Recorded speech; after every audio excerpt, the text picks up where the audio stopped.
આશા worker બહેનોની વિવિધ પડતર માંગણીઓને લઈને બોટાદ જિલ્લા આશા વર્કર બહેનોના પ્રતિનિધિ દ્વારા બોટાદ ધારાસભ્યને આવેદનપત્ર પાઠવીને સરકારનું ધ્યાન દોરવા માંગણી કરી છે। બોટાદ જિલ્લાના 250 જેટલા આશા વર્કર બહેનોના પ્રતિનિધિઓ એકત્રિત થઈને બોટાદ વિધાનસભા બેઠક નંબર 107ના ધારાસભ્ય ઉમેશ મકવાણાને આવેદન આપ્યું છે।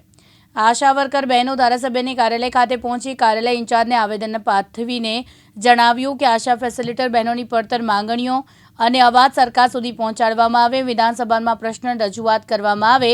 જો આગામી દિવસોમાં વિવિધ પડતર માંગણીઓ મુજબ સરકાર યોગ્ય નિર્ણય નહીં લે તો ઉગ્ર આંદોલનની ચીમકી ઉચ્ચારવામાં આવી છે। શું નામ છે આપનું?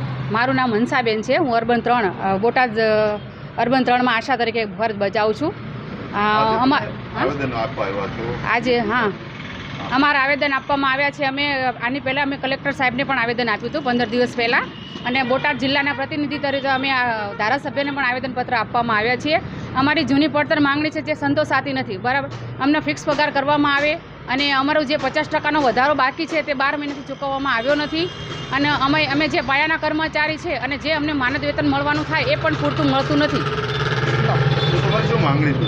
અમારી માંગણી એટલી જ છે કે અમને ફિક્સ પગાર કરે, અમારો કામનો ટાઈમ નક્કી કરે અને અમને જે કંઈ માનવ વેતન તરીકે જે કંઈ મળતું હોય એ અમને પૂરું પાડે।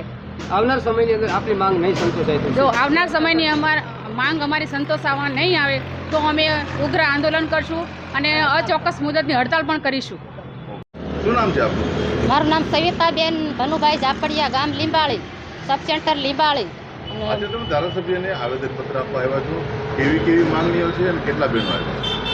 અમે ઘણા બહેનો આવ્યા છીએ, આશા બહેનો પણ આવ્યા છે, આશા ફેસિલેટર બહેનો પણ આવ્યા છે, અને અમારી માંગણી એ છે કે અમારા જૂના પ્રશ્ન છે તો અમારા પ્રશ્નનો સોલ્વ થતો નથી, તો અમારા જૂના પ્રશ્નની અમારી માંગ છે, અને અમારે કામ પ્રમાણે અમને વેતન મળવું પડે તો અમારા વેતન વધારો કરે, અને અમારા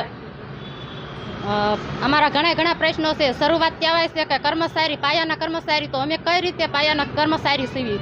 તો કર્મચારી સીવી તો અમારું વેતન તો પૂરતું મળતું નથી અમને, તો અમારે કર્મચારી સમાન કામ સમાન વેતન, અને અમે પાયાના કર્મચારી કહેવામાં આવે છે, પણ અમે આયુષ્માન કાર્ડ, આભા કાર્ડ અને ઓનલાઈન કામગીરી, પછી SBNC તમામ કામગીરી અમારે કરવાની આવે છે।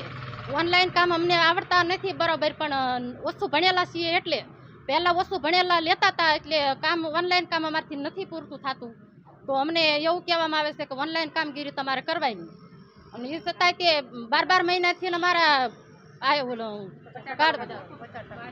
50%નો વધારો બાકી છે, 50%નો વધારો બાકી છે અમારો। બોતાભાઈ શેખલિયા, દિવ્યાંગ ન્યૂઝ, બોટાદ।